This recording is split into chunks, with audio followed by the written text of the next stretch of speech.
Okay, you're good. Okay. Sorry. And we should be live now. Okay. Oh, I see it. Oh, good. Always a good sign. Okay. And then I think I have the chat pulled up as well. But if you guys want to monitor that too, just to make sure I'm not missing anything, that would be great. Okay, awesome. Hi, Keisha. Oh. All right. Let's see.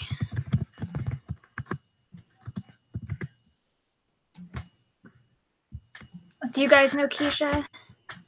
My chat is not showing up, so let me pull it up right now.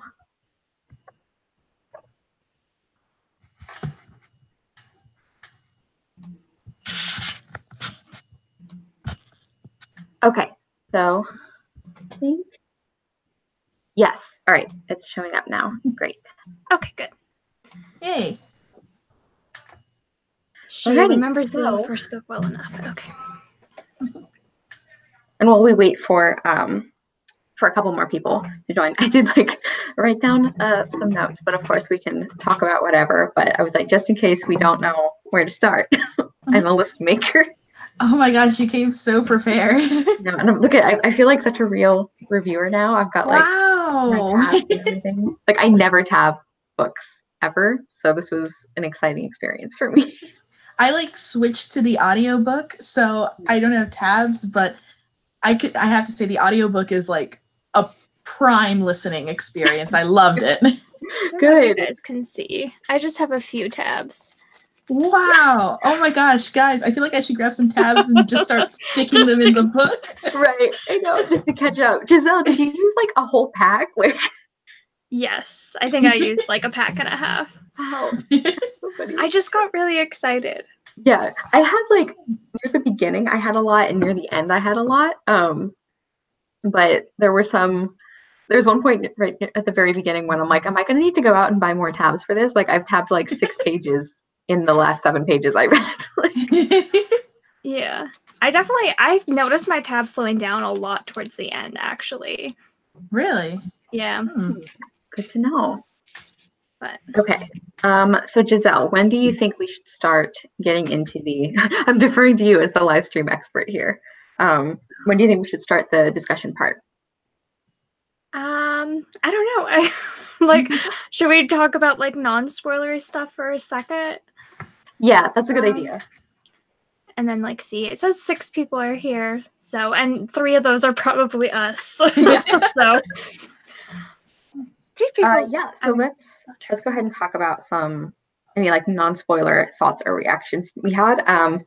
One thing I really noticed this time, that happens every time I reread it, is how fun it is to be in Artemis's head and to see his schemes that shouldn't work, but they do, how clever and fun they are. I really like that it's still interesting and it's still exciting, even though I know how it's going to turn out. I know what he's planning, but it's still fun seeing him get there, which I think is, I don't know, I feel like that's the mark of a good kind of heist book, is when you can read it and still enjoy it, even if you know what's coming.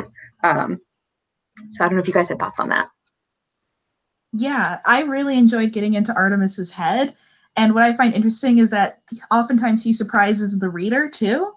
And that's what I really love about the book, because you kind of understand what's going on, but there's always this side of Artemis Fowl's mind that you just, you don't really get into. And that makes the book 10 times more fun, in my opinion. Yeah. Well, and he does that to other characters too. I think there's a part where he gives Butler an order that doesn't really make sense, and Butler almost asks him about it, but then he's like, no, he's going to tell me what I need to know. So it's even the people in the book are we don't know what's going on, but we trust that he's going to get us there. Yeah. And even being in his own head, I was surprised at picking up on so many times where you can tell Colfer's already trying to set him up as a redeemable character as well. Yes.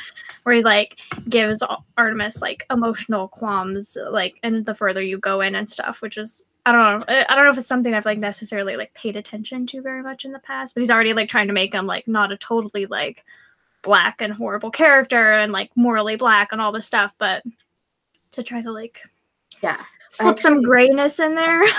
Yeah. And that's actually one of the things I wrote down to talk about for us to discuss was how much we feel Artemis is, like in this book specifically, because obviously we won't be talking about stuff that happens later in the series, but like how much he's a villain or like the antagonist versus kind of like a morally gray character where you're not really sure. Because there are a couple of things, like Giselle said, that I really noticed as like you said, kind of clues to the reader that maybe he's not all bad. Like there's that scene with the whaler, and it like mentions that like he doesn't like whalers. Like that's not and it's kind of out of place with the rest of the scene, like that the narrator makes a point that like he's not a fan of this, like, you know, killing whales just for a little bit of oil and things. And I think on TV tropes they call that like pet the dog moment, you know, where it's like, you know, where it's like a character who maybe you don't like or who's a villain, but like they do something nice for an animal and you're like, oh well, maybe they're not all bad. So like that's kind of what it made me think of. Yeah. And like there's also a scene where he first like meets Holly and he's kind of shocked that like he feels bad about sort of like, I guess, doing what he's doing to a woman, which is kind of old-fashioned sexist, but also kind of, I guess for the time this book was written, kind of paints him in a sort of not gallant, but, you know, kind of, he thinks twice, kind of. Yeah. I think also that's also very much due to like how he's brought up, because the women in his life, well, not Juliet, but like the two, like Juliet, I feel like is like newer to the situation as well. Like I don't get the impression that she's lived there for very long. He doesn't really know how to react with her yet, but like his mother and seeing her as like a more frail, fragile character, and his father, this more like strict character who is now out of the picture, and Butler being like very like, I can see how he wouldn't really know, and he hasn't really interacted with like females yet. And so like get that idea, and then as he like in future books, I think we'll see that and like learn how to be like a person and not just like not knowing like what like women even are. Yeah. what is this creature? What is a woman? Yeah. And there's multiple parts throughout the book where he kind of struggles with his own resolve for the kidnapping, like for what he's doing. And I thought that was really interesting too, because not that it excuses what he did, but it is really interesting to me that to the fairies, it's like he's this very ruthless, like he's going to go through with anything in order to get what he wants. And he makes that point over and over again, and they believe him. And like from the reader's perspective, we see that like there's a lot of like doubt about what he's doing, and like we see that it really does bother him, even though all of this was his idea. Like it does bother him what he's doing, and he's kind of uncomfortable with how far he's willing to go.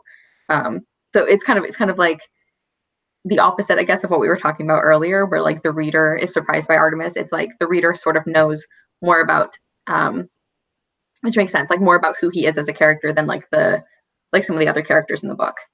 Yeah, and especially the fact that he's so averse to killing too. Mm-hmm. Like he's always giving Butler orders to like don't kill anyone, just hurt them, or you know, knock them unconscious, but don't kill anyone, which is very interesting because he's so ruthless, but you know he's not going to cross that line, which I like. Yeah. I keep forgetting he's 12 years old. I don't know if I agree with that though. Maybe at times, but I don't know. Are we into spoiler territory? Can I say this now? We probably can get into. So it's official. We're getting into spoilers, but I assume that people who are watching have read the book. But let's go ahead. He is like willing to like risk other people's lives though. Like he's not sure that the fairies are gonna like adhere to his demands and do stuff or whatever and give him the gold, and so he's not positive about it, and he's like willing to take that risk of like, oh well, we're not gonna give like Holly back and she's gonna get killed. I was gonna ask you guys about that actually. How, like, do you think he would have gone through with that? Because like I do think he is really ruthless. Like he almost blew up Root. I think he did that knowing there was a possibility that Root could die. Like he figured he'd probably be fine. but he took that risk knowing that could happen. So I was wondering what you guys thought about that, that ultimatum he gives them when he's like, if you don't do what I say, he's like, I'm going to escape and leave her to die. And like, that's it. That's your choice. So I think he would have gone through with it. I think he is also like at the point where he's like, he's still a kid and he doesn't necessarily understand like life and death fully yet, and how that is, like, maybe to some degree with like his father, but again, he doesn't feel like his father's dead. He thinks his father's still alive, and part of the reason that he wants all this money is to go find his dad. And so I think he would have gone through with it because maybe he doesn't like realize exactly how horrible it could be. And I think he could have gone down a very different trail if that had happened, and turned into a very different character. And maybe that would have been like a turning point of him letting them kill Holly could have made him even a worse person and developed to be someone more like his father. Yeah. I think, sorry, go ahead. No, go ahead, Taylor, you go. I think, there's a difference, not really a big difference, but he does gamble with other people's lives and takes risks with other people's lives, but he doesn't seem to be comfortable with giving orders to kill. Like, he's very clear with Butler, like, don't kill anyone, like, knock them out or send them away, but don't kill anyone. So I think that he sees there's a difference between that. Like, there's a ruthlessness to him, but I don't think he's, like, cruel. No, he is cruel, but he's not, a sociopath, But again, like what Cara said with Root, he knew that there's like a 50-50 chance that he would have died by blowing him up. Yeah. That is true. I don't know. I'm kind of inclined to think he would have maybe found, like, maybe he had some kind of backup plan for how he could have gotten out, and then, like, I don't know how he would do this, but like somehow still gotten Holly out, because like I have a hard time believing that he would personally, like Taylor was saying about how he doesn't really like to give direct orders to kill people, but he's willing to do things that it's like somebody could end up dead. I do kind of feel like it would be a harder line for him to cross to like directly contribute to killing this person who he already felt bad about kidnapping. I don't know how I feel about it. Like if he would go, if he would like, save her. I'm not saying he would necessarily do that, but I'm not 100% convinced, I guess, that he would have gone through with it. But because like we see that he's bluffing for like half that conversation. So I don't know. I'm like still uncertain about that part, but. And I think that's how Artemis Fowl would like it to be. Yeah. Yeah. He definitely relies on like, a lot of his plan kind of relies on how he predicts what other people will do and react, and kind of banking on the fact that they won't notice certain things, or like they will notice certain things. So okay, let's see. Oh, so do we want to talk about Taylor's favorite character next? Oh my god. oh my gosh. So I was so nervous that he wouldn't be as great as I remembered him in the books, but when I first read it, when I started reading the physical book, I was like, oh, he's excellent. And then I listened to the audiobook, and he has a very deep Irish accent. So I was like listening to it while shopping, and I was swooning in the middle of JCPenney's. It was fantastic. He's like the moral center, kind of, I love it. Gentle giant tropes are my favorite. Yeah. Well, except he's like not, it's funny, like when I was rereading it, I realized he's not as much the moral compass that I remembered him being. Like he is compared to Artemis, but like he does a lot of things. Like I remember one of the first tabs I put in the book was when like one of the first scenes we see Butler in, he like reaches over and snaps a man's fingers for like trying to pickpocket him. I was like, holy shit. Like, I had completely forgotten about that. But I mean, yeah, he was like, he is a bodyguard. Like it is his job to like protect like himself and protect Artemis, but like I just remember being like really surprised by that, because I'm like, oh, I thought you were like the good guy.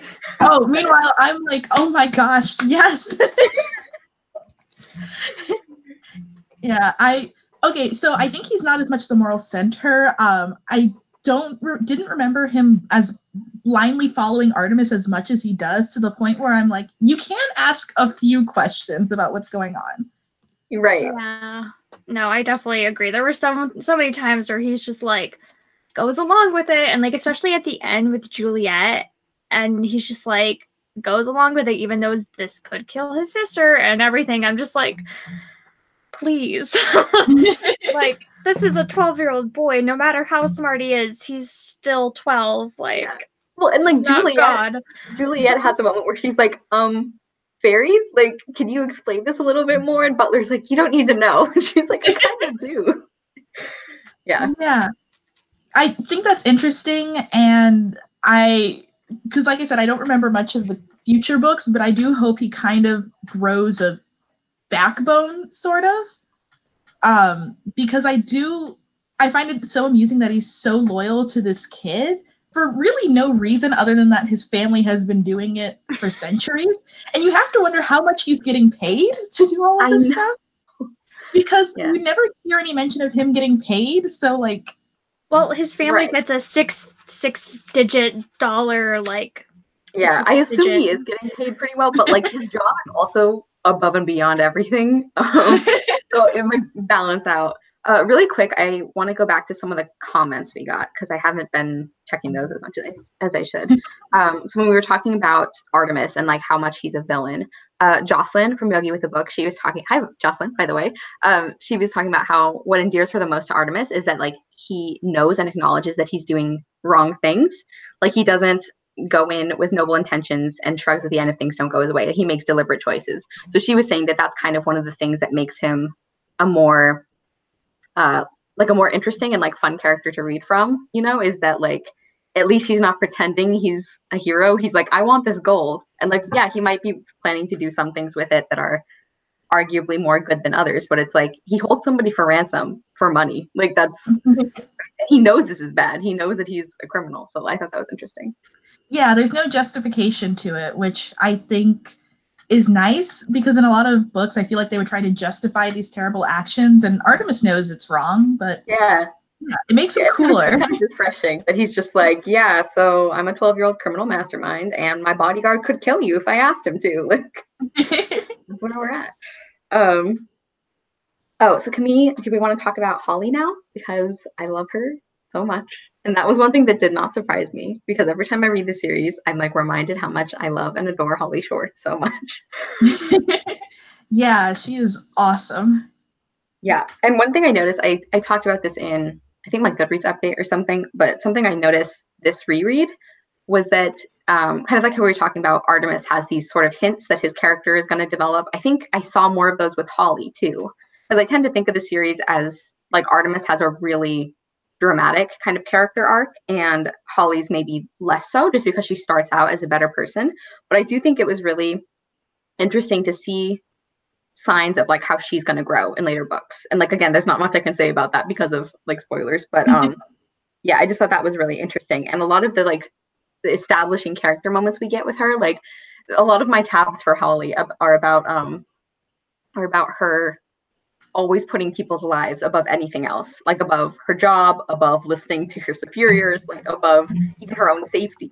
And even though she like hates humans, like she really hates humans, I think it's really interesting that like a lot of the like scenes we see her in is like she's putting her life on the line to save people that she like, you know, doesn't even get along with. Like we see that in the Italian restaurant scene, which is like one of the first scenes we see her in. And then she saves Butler's life, even though he's like one of the people who kidnapped her. She wants to save Juliet at the end when she thinks that everyone's going to get blown up. She's like, well, it wasn't her choice to be part of this. So like, I just thought it was really interesting that it's like, she's always like, even if it's human lives, she's always going to choose lives over anything else. Yeah. Yes. No, No, I noticed that a lot. I like tabbed that a lot. I was just surprised at how little Holly was even in this book. Like I thought I remembered her being in there like a lot more, but you barely see her.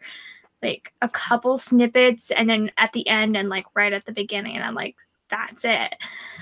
Yeah. I think we'll see like a lot more of her development and like just like learn a lot more about her just in general in like the later books because just of how little she was in this one. Yeah. Yeah. I know. I was surprised by that too. And I guess, I mean, she definitely does make an impression in the scenes that she's in, but like considering that, like I would argue she's one of the two main characters of the series. It's kind of like her and Artemis are the main characters. Yeah, I was surprised too at how like relatively little she's in the book. So Yeah, but I think it speaks a lot to the character because I remembered her being in the book about almost the same amount as Artemis. yeah. And when I'm reading the book, I was like, wait, where's Holly? She's such an interesting character that it seems like she's in it more than she really is, but not in it as much as like Root and, I mean, Mulch has an entire, well, I mean, Mulch had a lot more screen time than I remember him having. Same. Yeah.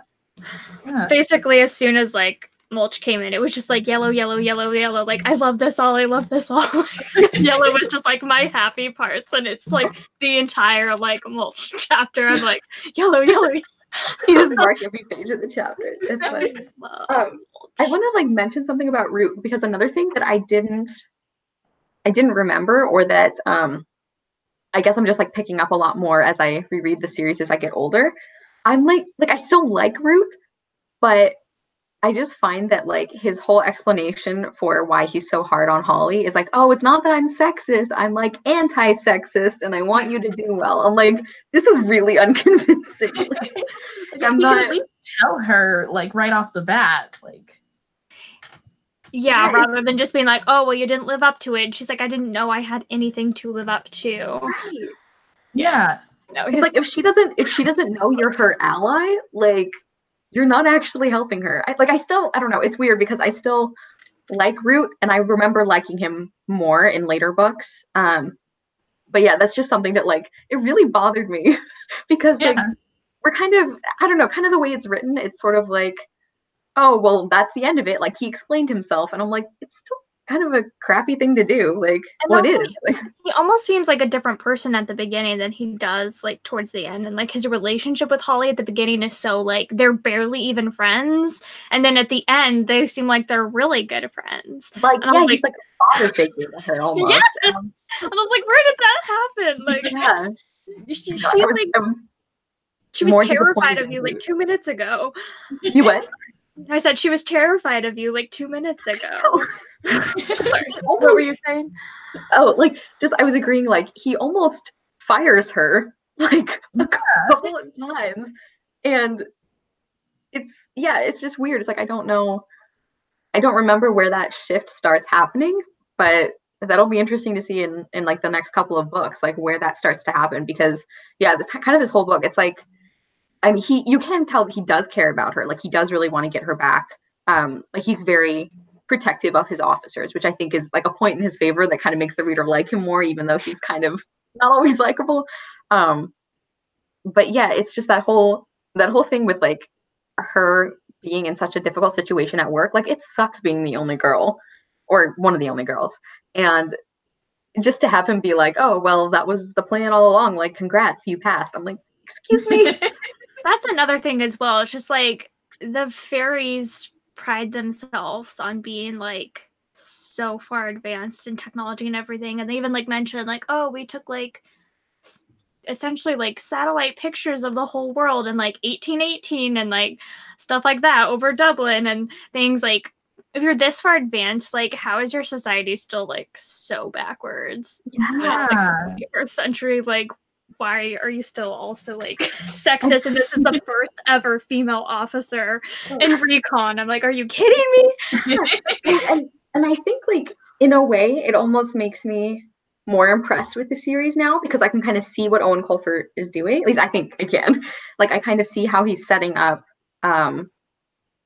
up so that the fairies, even though they're like, oh, they're much more eco-friendly and like they have all this brilliant technology, it's like they're not perfect, and actually there are some things that they're worse at than humans, or that they're just as bad as humans. Kind of like what we were talking earlier about how Holly has some character development to go through as well. I think that's really interesting, and I don't think I picked up on that. Like I know I didn't pick up on that when I was little. I was like, oh, the fairies are the good guys, you know, like because like that's just how the books sort of set them up. But like rereading them now, it's like, oh, okay, I see how there's a lot more gray area here. And Yeah. also, like, they're not, like, totally, like, pollution-free either. Like, they talk about, like, how, oh, we only go to the bathroom, like, right in the dirt and all this stuff. But, like, they, like, talk about, like, with their wings and even the wings that they're using in the 20th century when they've had, like, satellite pictures for, like, over 100 years minimum, that, like, when they, like, turn the wings on, like, exhaust fumes come out and stuff. And he's, like, always smoking his cigars and all these things. And I'm like, yeah, it's a much more hypocritical society than I remember, which, like, kind of, I don't know, kind of makes me more impressed, I guess, that, like, it's more balanced, you know, it's not like a black and white, like, okay, kids, like, the fairies are the good guys because they care about the planet, and the humans are bad because, like, they like pollution and they hurt each other, you know? Yeah, and I totally forgot about the really heavy environmentalist themes in this book. I didn't. I remember that. So heavy-handed. Yeah, like, I get it, and obviously there's a good message trying to be said, but after a while I was like, I get it. Oh my god, humans suck. I get it. Over and over and over again about pollution and whaling and so on. And I was like, after a while I was like, okay, you can calm down now. Yeah, I know. I remember it being certain parts of it being very, like, heavy-handed. But I do remember, like, I don't remember which book it is, but I do remember that, like, kind of comes up a little bit, like, because Holly is constantly saying stuff about how much, like, humans suck and everything. And I think eventually she gets better about it. Like, they kind of call her on it a little bit. But yeah, there are definitely some parts of the book where it's like, all right, I understand. Like, humans are the worst. Like, can we move on? But yeah. Yeah. I mean, and also, like, she's, like, never interacted with humans before as well. So, like, she has nothing to base this on besides, like, what she's heard and stuff, because she never even, like, goes up to the surface and sees it really, or very infrequently. But yeah, no, and not to, like, get too spoilery, but, like, the books continue to be that way as far as, like, the environmentalism, like, super strong, like, yeah, which I don't think is necessarily a bad thing, especially because it is a middle grade series. Like, I think that is something you need to make very clear for kids. Yeah. But yeah, I would agree that they stay pretty, like, it stays a pretty heavy theme. I think what I was thinking more of, like, when I was saying it gets, like, they get called on it a little bit more, I feel like the gray area about humans being bad and fairies being good, I think that happens a lot more later on. But yeah, I would agree that, like, the environmentalism thing is pretty consistently strong throughout. Yeah. Okay. One thing, can we talk about Foley now? Yes. Also related to Foley. One thing can I say is, did you guys totally see Foley and Mulch flirting? What? Did you see that? Like, some of the ways that they interacted, I'm like, okay, I kind of ship it. Like, I think when I read it, I was thinking of it more as a function of, like, how they're both super, like, sarcastic and they interact with the world that way. But it was hilarious when he's doing the iris cam and he's like, you really do have stunning eyes, Mr. Mulch. It's like, thank you. They're my best feature. And it's just like they're both so over the top. I think they were flirting with each other. Foley was totally hitting on Mulch. And then he also says that he'll, like, give him a big kiss later. If he, like, I was like, oh, sure, Foley. That's so interesting, because Mulch is such a disgusting being that I can't, like, imagine him in any sort of romantic relationship. Yeah. Huh. I think Foley has the hots for him.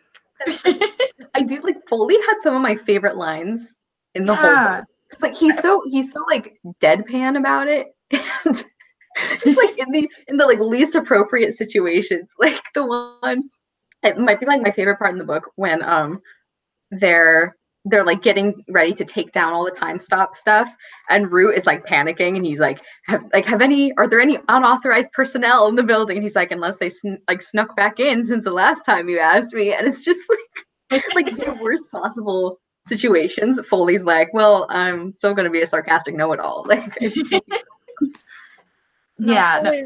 Foley's the best.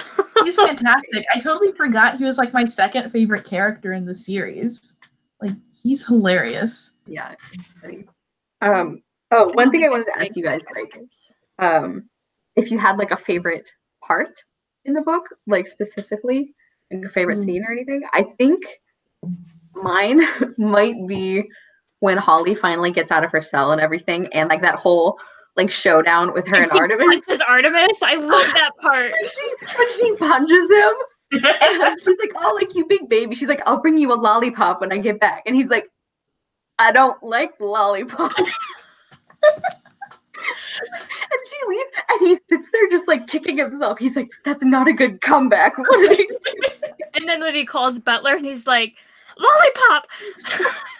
Can't like stop thinking about it. He's like, "What did you say? I mean, get out of there!" It's so ridiculous. That's like one of my favorite parts, and I remember that part being my favorite pretty much from like the first time I read it, because it's just so like you could just tell Holly, like, it's so cathartic for her.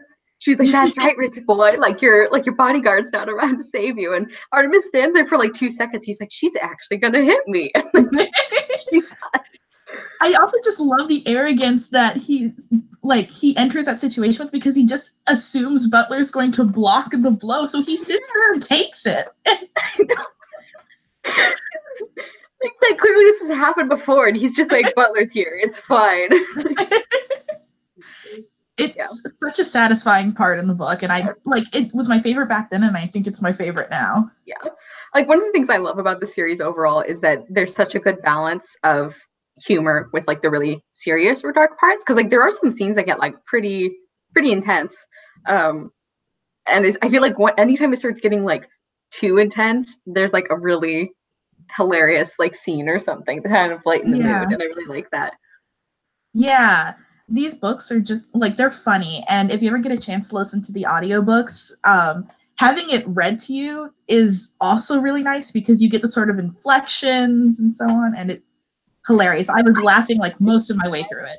I did try the first audiobook like a long time ago, before, like when I was still trying to like figure out how to make audiobooks work for me, and like I can't really listen. I'm like a really bad auditory learner, so I just like audiobooks just tend not to work for me. But I did listen to the first one a while ago, and I remember it just being like such a weird experience. Like I think I eventually like ended up liking part of it, but it was so different because like everyone sounds different than I pictured them. Like but all the accents. Nathaniel Parker is gold.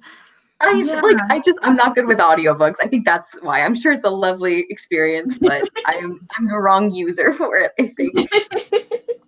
Yogi with a book mentioned that she was really surprised with how many weapons and guns were in this book. And like I don't know, I guess I've never thought about it, and like as we go into the rest of the series, like it's a huge part of the story. So like I guess I never really thought about like it at all, but like there are so many guns and so much like firing in this, and that's a good point. But you never think about it, especially like I don't want to know spoilers, but like it's a pretty big plot point of like the next book is like there's like just so much weaponry in book 2. And like I don't know, I never thought about it because it was just like such like a part of it, but with how like again like how perfect the fairies are and how like they're so environmentally cautious and all these things, how like they're really not like perfect. Well, and also like they make a big deal out of the fact that like humans, like the humans never met a species they couldn't make extinct and everything, and it's like y'all are running around with like laser guns which like can vaporize people. Yeah, they can fight back if they wanted to. Yeah, and even though like where we first meet Mulch, and he's like in the cell with like the goblins, and I'm like, you have a species that can like snort fire at people, as they frequently do, and like that one police officer is basically just like, "Oh well, I would just put all the dwarves and the goblins in a cell together and like clean up afterwards," and I'm like, it was really again the hypocritical fairies. About that, oh gosh, I opened up a chat, and now I opened up like the chat. Now it won't let me like actually see what they're saying. Anyway, I'll go back to it in a sec. That was like something that I think I've like marked as like a plot point. Is that a plot point? A plot hole? Is that? Oh gosh, I lost my train of thought. What were we saying? About guns and weapons and violent Hypocritical fairy Colfer? Oh gosh, what was I gonna say? Let me find it because I marked like all my like things and I was like, oh, that's kind of like a plot hole, like that this happened. Oh gosh, dang it! Oh, I'm so upset. Why did I forget what I was gonna say? It's the stupid chat that like confused me. I like typed an emoji and it wouldn't let me get out of the emojis. Dang it, it will come to me. But you guys can keep talking, sorry. Okay, let us know if you think of it. Yeah. Let me see what else I had written down here. I mean, I know Giselle probably has a lot to say about Mulch because we didn't really get into that character. Yeah. He's just so snarky. I forgot how utterly disgusting dwarves were. They're so gross. Like, Mulch is funny, but I remember as a kid I wasn't amused with dwarf anatomy, and as an adult I'm still not amused with dwarf anatomy. Exactly. Yeah. I agree. It was always one of the parts where I'm like, this is like, I like this book in spite of this. I felt like, I'm like, oh, okay, so this was written for boys too, I guess, and this is where that appeal comes in. That's one of the only parts I think in the whole series where I read it and I think like, okay, like he was writing for young kids, you know, because the rest of it feels like, to me as like a middle grade reader and lover, the rest of it feels very approachable to readers of all ages. But like that's one of the only parts where I'm like, all right, he was like targeting a certain kind of like 12-year-old boy humor. Like, yeah, because even when I was like 8 to 12 or however old I was when I read the series, I was still like, oh, that's so gross. Why would you do that? No, I hated this part. But Mulch, the character, is really funny. Yeah. Yeah. And like, he's great. Are we still in spoiler territory? Yeah. Anything's fair game. Okay, awesome. But the point where he like fakes his death and he's going into the dramatics, like, loved it. Yeah. He's so over the top. Yeah. Like, I still like Mulch despite all of his shortcomings. Yeah. Yeah. Like, as a character, he's great. I just can't think too much about his anatomy. Which is one of the main reasons I was like, how are they going to make this into, like, a movie? Yeah, I think they're gonna have to change a lot about that for the movie, because it would just be really unpleasant and difficult, too, to, like, Yeah, I've always really hated that part as well. Like, but yeah, no, he's a wonderful character outside of that. And I love his interactions with everyone. Like, even at the beginning when you're first introduced and you don't know that he's like an important character, and his interactions with like Holly and stuff are just like still really funny. Yeah. Really quickly, the thing that I was like, oh, that's kind of a plot hole. She says when she has like her baton, whatever, that it can incinerate an elephant. I think it says that it can incinerate a bull elephant, like if it's up to its like fullest charge. Yeah. And I'm like, yet Butler is like fine when they're like stabbing him with it.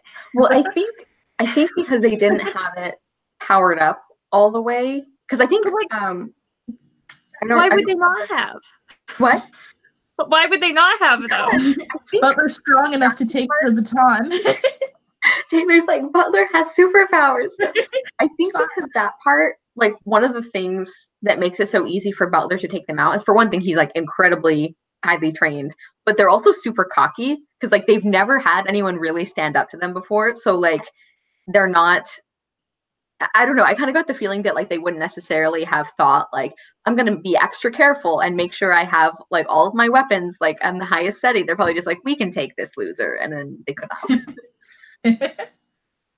Yeah, I think like they underestimated everything about that situation, like especially with the troll scene. Yeah. Like, okay, I love Butler, but the scene where he like took out like a troll, I was like, on one hand, yes, thank you, that is my man, but on the other hand, how? Right. Well, and I think like Butler is another one of those characters, like him and Holly, I think are very similar in that it's like, in spite of all logic and probability, they're like, I'm gonna fight it. Like, I'm like, they almost don't, especially because like Juliet was in danger. And we know that Butler has like a very close relationship with his sister. Like he knew that there was obviously a lot of danger in what he was going to do, but he was like, well, I have to do it anyway. Which, by the way, I love Juliet so much. Yes. And like, we didn't get to see much of her in this book, but I'm so excited for the later books when we get to see her more. But like, she's hysterical. Like, and she's also just like, I really like how she's not set up as like, oh, it's weird that she is super girly and she loves makeup and she's wearing eyeliner and blah, blah, blah. And yet she likes wrestling. Like, how fascinating. She's not like other girls. Like, there was never any of that, you know, which I really appreciated, you know, that it was never, like, the way the story was told, the narration was never like, how interesting that she's a girl who likes multiple things, you know? Like, I just really appreciated that. Yeah. Can I mention something from a later book? I don't remember which book it is. It's just a description of Juliet at a time. Is that, like, she's going out and she knows that, like, there's a possibility that she, like, might be attacked. And she, like, braids, like, spikes into her hair. So if anyone, like, tries to grab her hair, they'll, like, stab themselves. And I was just like, that's amazing. I love her. It's not like, oh, well, like, pin it up to her hair so that it's not as, like, she's like in the way, or, like, wear your hair short. It's, oh, just braid spikes into it. And then, like, I think maybe she even, like, whacks someone with it at some point. I was just like, yes! Yeah. Like, I love Juliet, and she definitely, like, gets better in the later books, but, like, I just loved that so much as a kid. I was like I want to do that. And I just love how in this book, it's like her whole character is just like so weirdly chill about the situation. like everything is falling apart around her, and she's still kind of like, I don't really buy into this whole fairy thing until they kidnap Holly. But she's just kind of like, all right, like, whatever. I guess we have a fairy in our basement, but I hate that I'm wrecking my nails on this, like, carrot grater. Like, Artemis, what the heck? I don't know. I just feel like she's very refreshing, and that she's, like, not really that invested in this, like, life-changing event that's going down. Yeah. Yeah. And also, like, she's, like, what, 16? Like, 16, yeah. Super young. And, like, why would she care? Like, this is not gonna, like, do anything or affect her. Like, she just continues to do what she wants, and, like, I don't know, she's great. And she, like, deals with Mrs. Fowl and stuff. Like, even when she's at her toughest, she's, like, always, like, she doesn't.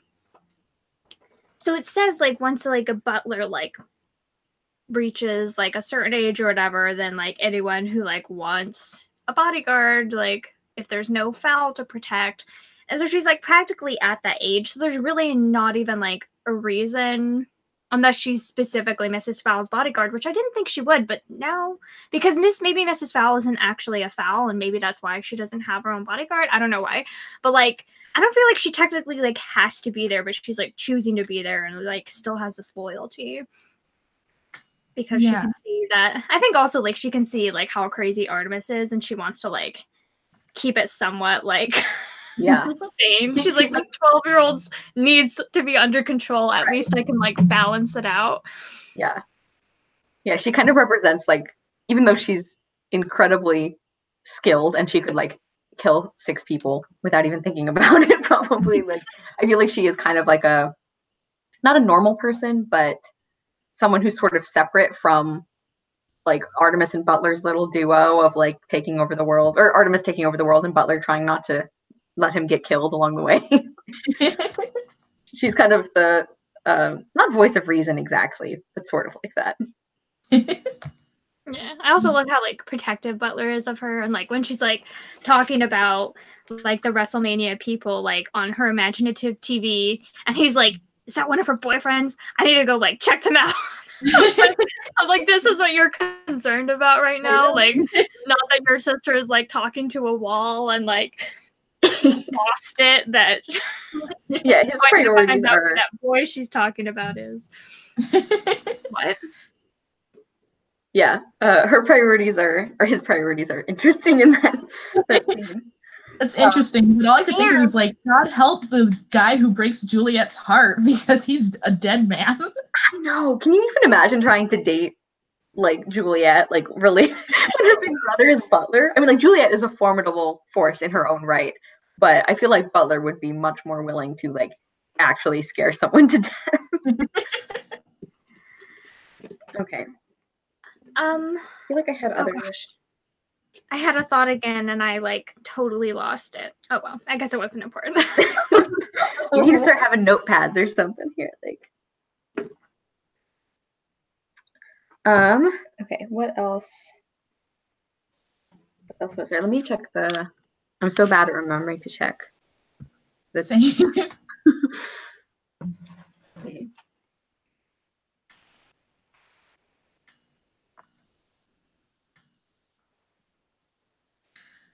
Oh, I see that Yvette also read Mulch and Fully Interacting as flirting. Yeah, no, someone on my side, and Keisha Yeah. said she would look up fan fiction, but she couldn't find any. Oh no. Okay. I would have read that too. Do we want to talk about like anything specific about the ending, like the fact that Artemis ends up trading some of the gold back in order to heal his mother?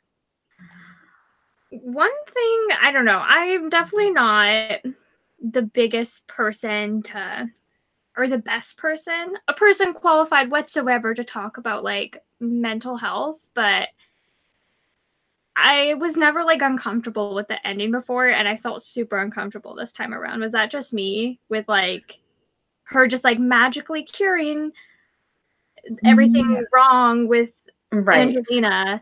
Yeah, and I think like rereading it, like I'm also like not qualified to speak about it, but just like reading more about mental health and like just knowing more from like experience and things, I think like this time when I read it, I wasn't necessarily uncomfortable, but I read it differently because I was like, okay, well, I guess what happened to her must have been some kind of like a chemical imbalance, like specifically in her brain, and there was like no other factor because otherwise how else could you heal her? You know, like it's not like an ongoing.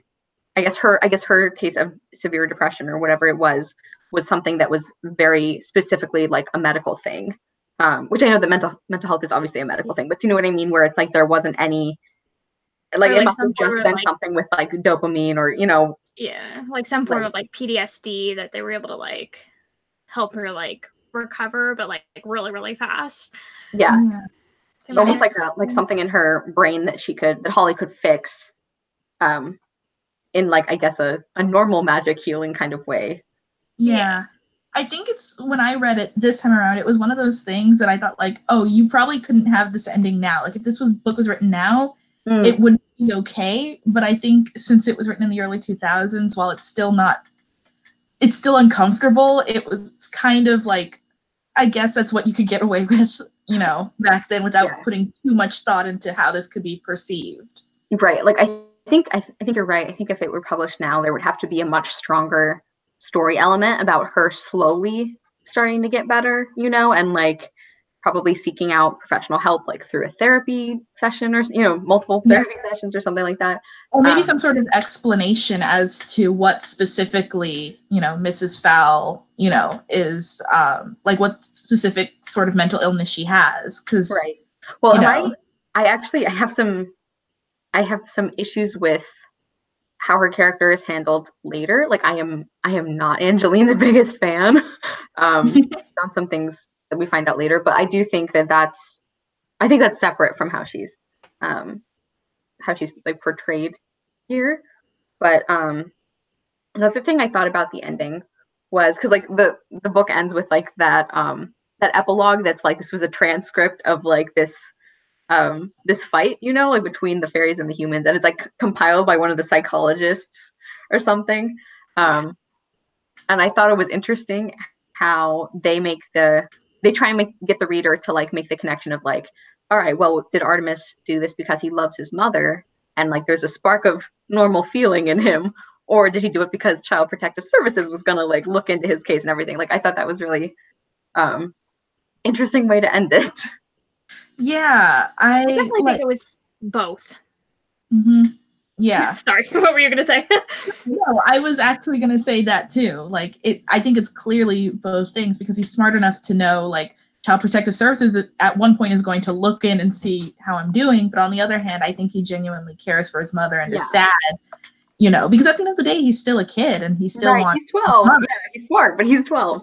Yeah, and I think also like one of the things we can see about Artemis very early on is that he doesn't care about a lot of people, but the people he does care about, it's like he will do anything for them. Like that's, I mean, the whole point of the gold, one of the main points for him wanting to get the gold back and everything, it's like he will do anything for the people he cares about. There's not that many of them, but if you're one of them, it's like he really does seem to care about them very deeply, which doesn't like excuse what he did, but I just think it's interesting that we get another of those kind of hints that he's not completely bad. You know, like I think it's important in the series to be at least a little invested in how he turns out or how he does. Like, because if he were completely irredeemable, you kind of wouldn't care about the second book, you know?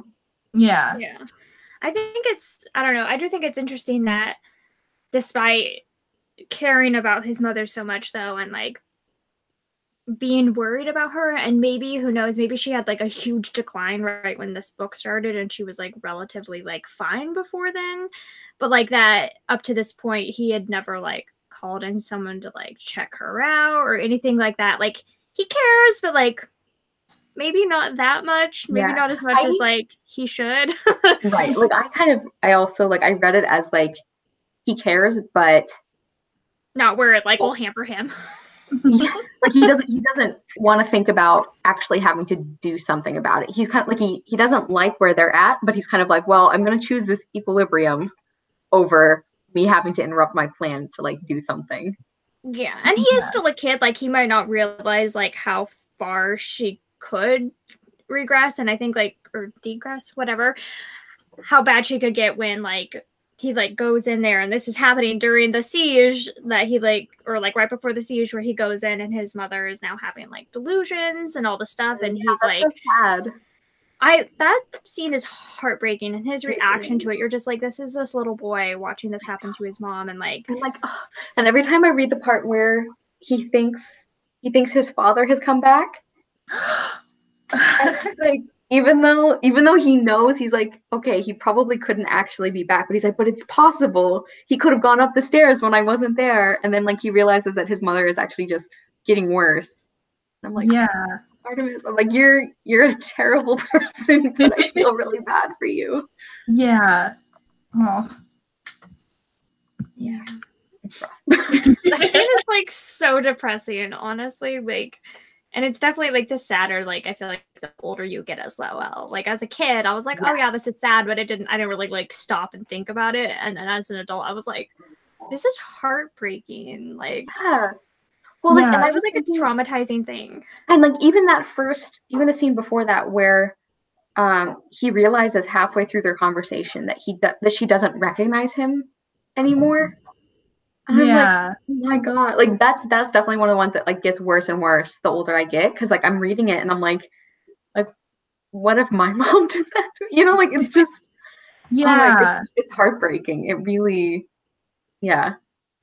I think I'm gonna choose to believe that she had like a really bad like decline right when this like is happening as well, because like if she was like this bad before and he had like still not sought out help for her because he didn't want to like get taken away or whatever, like that's just like, yeah, I think you're right. I think it did happen very recently, because she even says later on, I'm very surprised when she's talking about the scene where she thinks her husband has come back and it's like a pillow and everything.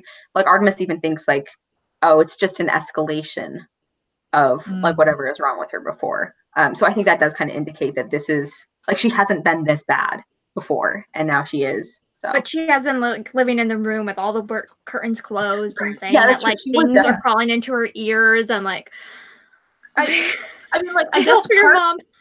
I mean, part of that you could probably chalk up to grief. Like she's stuck herself in her room, curtains drawn, that's grief. But then you also have to wonder, and once again, I love Butler, but why didn't he step in and go, Artemis, you probably need to get some sort of doctor or something. You know, this isn't healthy. You know? Yeah. I know. It's hard reading them now and being like, there are adults involved in this like situation who should have done something. Yeah, even Juliet, who's like 16, I feel like 16, you still have the authority to tell a 12-year-old, hey, so she needs help. Yeah. Yeah, I know. Okay, do we want to mention real quick when our next live show is going to be? Oh, yeah.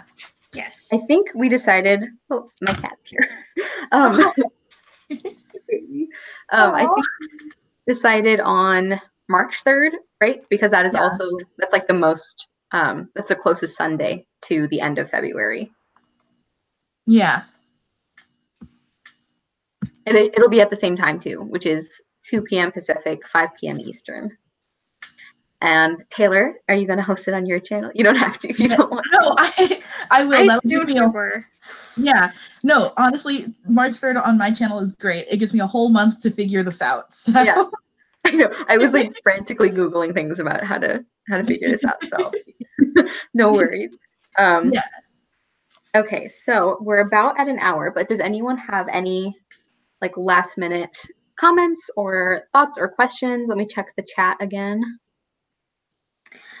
I don't know. I was just thinking about, I was just like going through and like looking at the things that I'd marked as things that like kind of irritated me, that I was like, I don't know if I like believe that. Like when they're at the stakeout and like Artemis is the one that's perfectly fine sitting in silence like there, and Butler's the one that like feels the need to like whistle and walk around, and I'm like, Butler, you've probably been on like a million stakeouts. Like I really believe that you're struggling with this, and the 12-year-old boy is like fine with this. Like I feel like Eoin didn't really have like a set idea of like where he was going with the characters fully at this point, and with he Butler, made like, I think you're right. Yeah, Butler because we see later that he's like much more stoic, and like I mean we see that in this book too for sure, but and competent. Yeah, that is an interesting scene. I think I also interpreted that kind of as like, I think for all Butler's professionalism, he still sees Artemis, in addition to being his employer, which is really weird.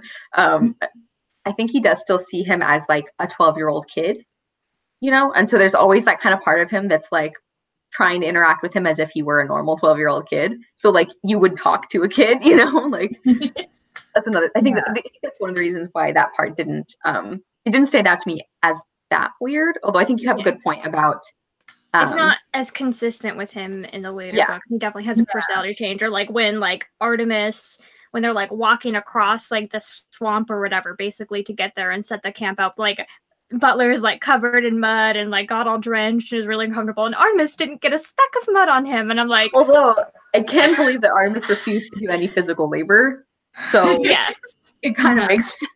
But like, how does he not even have them like have mud on his shoes and stuff? Like, I don't know. And I feel like things that you see later in the books that Artemis do, and like where his like weaknesses are, I'm like, I don't believe this, but like, again, he probably didn't know where he was going with it, but it also kind of still like really irritates me that I'm like, this is like such a like, but also like can I just point out my other like biggest pet peeve with the like entire series that is like really gets kicked off in this book is just like the fairy language. The fairy language. Oh. Ooh, it makes me mad. It makes me so mad. Because like, oh, they just like their alphabet like perfectly translates to like our like American like English alphabet, like to the letter and all this stuff, and like it's all these like hieroglyphs for like oh, basically like this symbol stands for like this thing in similar like very similarly or whatever, but like yet like this stands for like an A and this stands for a B, and like I get that it's like fun, but like it doesn't make any sense. Yeah, you know, the thing about that is like I remember reading, or like apparently this has been bothering people since the books came out. And I just didn't pick up on it because I guess I was not smart enough to like to recognize the issues with that. But like I remember a few years ago reading somebody's like rant about how like none of this should have worked. Like how would he tell his computer that these were things that the computer was supposed to read as characters instead of just a scanned photo and like all of this stuff. And like I don't know if part of it is because I started reading them when I was young enough that I wouldn't understand that, and it just like never clicked with me. But it's like never really bothered me. And I don't know if part of that is because like magic, which is like on his 2001 Dell can read that this is this character. Right.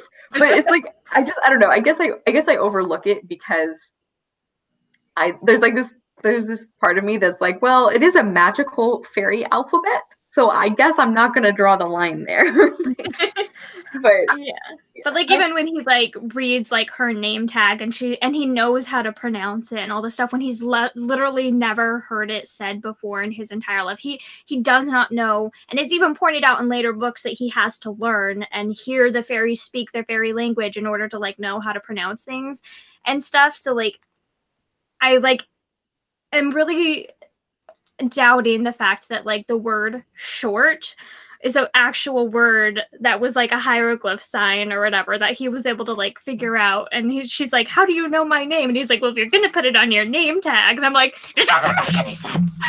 Well, the only thing I was thinking about was like if their language was completely character based, like they kind of made it sound like it was hieroglyphics, like it represents a picture, but I don't think that's true. And like I love Eoin Colfer, but like he has some issues with consistency.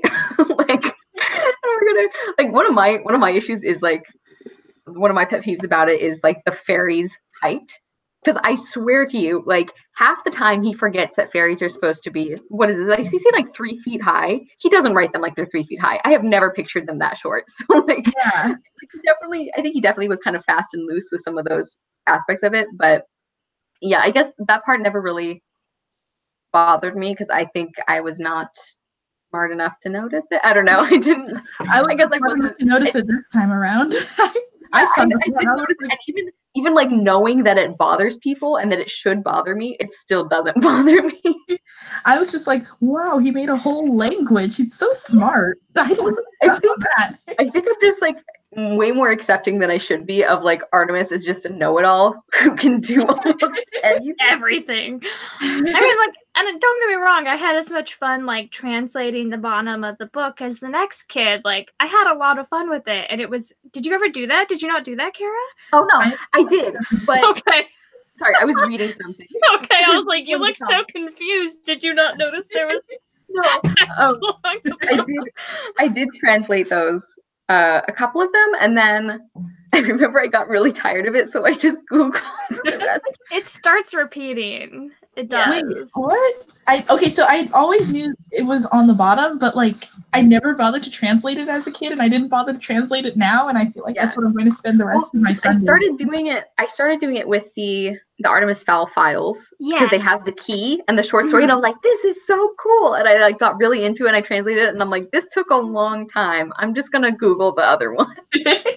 Oh, I memorized it. Like, I definitely had it memorized and, like, used to, like, write with it as a kid. I was crazy. But, yeah, no, the Artemis Fowl files, it has it set out for you. It's not like I figured it out on my own. I'm not that smart. But I don't know. Yeah. Does anyone have any, like, favorite quotes? Ooh. I don't like lollipops. To like lollipops. That was one thing I noticed a lot, actually. Like, I listened to the audiobook, but I physically followed along like the entire thing because I really like the narrator and I know it would help me process better being an auditory learner. But they changed words to make them like more American, and they did it a lot. And I was like, this is not like a hard, like, I wish I like marked them all. I didn't mark any of them, but like I wish I had, because like they were not things that like should be hard for us. Like, so like we're not, she says, oh, I'll give you a lolly. She doesn't say lollipop. She says, I'll give you a lolly. And then he says, I don't like lollipops. And I guess we're not smart enough to figure out that a lolly and a lollipop is the same thing, used 2 sentences from each other. So they changed them both to lollipops. And I was like, to see, like, they took out entire sentences from the Arctic incident, I remember, which, by the way, that's book 2. So that's the one we're going to be talking about next time. Forgot to mention that. But yeah, they like cut entire sentences for the American audience, which is weird, and we'll talk about that in the next one. But yeah, like from your original copies is what you're saying versus these copies, or what? No, I think even from my original copy, I think it's missing. Like all of the American printings, they did not include a certain line or a certain What? like, paragraph. Yeah, it's weird. I wonder if it would be in the audiobooks then. I'll keep an eye out. Yeah. Ear out. Side note, Giselle, is that Butler on the cover of the Arctic Incident? Yes. What? What? Okay, now I'm gonna have to buy the Arctic Incident. I do believe that's Butler, and then I think that's Holly and Artemis, I'm assuming. Probably. One of my other favorite lines that I want to mention real quick is like right at the beginning, because it's such a like perfect encapsulation of Artemis's character. It says, they had like rented a 4-wheel drive. It was hardly necessary on the flat streets of Ho Chi Minh City, or Saigon as the locals still called it, but Artemis preferred to be as insulated from civilians as possible. Like what a little shit. I remember that. Oh my god! I marked that one because I'm like, this is such a perfect expression of like who he is at this moment. Like, he's such an ass. I know. I love it. The entire opening chapter is really good. I think that's when Artemis Fowl makes like his first joke, and he's like, "Oh, ha, ha, ha, I did that." And it happens 2 or 3 times, and he's like, "Better calm down. I don't want to be a clown." And it's like next thing you know, he'll be turning cartwheels in the aisles, and I'm like, "Sure, Artemis." Yeah. Yeah, the Artemis Fowl files. So basically, what it is, if anyone who doesn't know, it's 2 short stories. One is like a 0.5 and one is a 1.5. The 0.5 is like Holly's like origin story of like how she became a LEP officer, or like her first recon mission or something like that. And then the 1.5 is like Mulch. Is that what it is? Yeah. I do think those are worth reading. Like personally, they're not my favorite thing, but I do really like the how Holly became an officer story.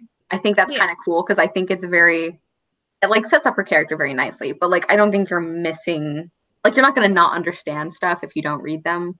Maybe I'll try to reread them and squeeze it in before the Arctic Incident, because also this month February is happening, so like bump up those numbers. Be a queen, Cara. I know, I'm going for a fairy queen. You can do it. I believe in you. Thank you. I don't know. My favorite quotes in general, I think, are just like any interactions between Foley and anyone. Yeah. Like Root and Foley, and like Mulch and Foley, and just like him and anyone. I like go back and read it, you guys. I promise you. I know. And especially Foley's interactions with Root, because like he knows he can piss him off, and Root can't do anything about it. So there's that part where he's like, "Oh, these microphones are sensitive enough to pick up a spider scratching in Madagascar," and Root's like, "Is there a spider scratching in Madagascar? It's so literal." And Foley's like, "What? I don't know. It was just an expression." He's like, "Well, stay on topic, Foley." Or he's like he marked foul manner with a red dot. Idiot proof. He murmured into his mouthpiece just loud enough for the commander to hear him. He's just like so snarky. Because he knows he can get away with it because they desperately need his technology. I think I don't know. I don't know if I like have a favorite character in the series. Like I love them all so much, but Foley like might be it, honestly. He's great. Yeah.